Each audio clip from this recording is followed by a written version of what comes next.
Why is it now 2025? Who counts them? Let's imagine the history of years as a story about humans trying to create a map on the endless river of time. Here's the story. Long ago, humans didn't recognize large numbers like 2025. To them, time was like a circle. Farmers in ancient Egypt only knew that when a certain star appeared and the Nile River overflowed, a life cycle was complete. They counted years simply as planting season and harvest season. Years for them were simply repetitions, without long numbers connecting the past to the future.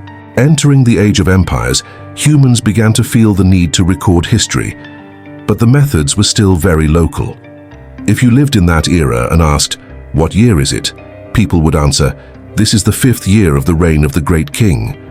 The problem was, once the king died and was succeeded by his son, the year count reverted back to 1. Imagine how confused historians must have been. Time felt like a collection of short, disconnected fragments. Then came Julius Caesar of Rome. He wanted all of his empire to have the same calculation. He created the Julian calendar. This is when humans began to realize that a year consists of 365 fewer days, leap days. However, Caesar made a small error. He overcalculated by about 11 minutes every year. At first, it wasn't noticeable, but over hundreds of years, this leakage of time caused the calendar to drift significantly from the true seasons. In the 6th century, a monk named Dionysius Exiguus had a brilliant idea. He was tired of counting years based on the names of often cruel emperors. He wanted a single permanent starting point. He counted backward to the birth of Jesus and designated it as year 1. This is what we know as the Common Era, Anno Domini. From then on, the year numbers no longer reset to 1 with each new ruler.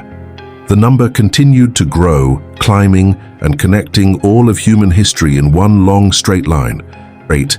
Finally, in 1582, Pope Gregory III realized that Caesar's inherited calendar was off by 10 days due to that 11-minute error.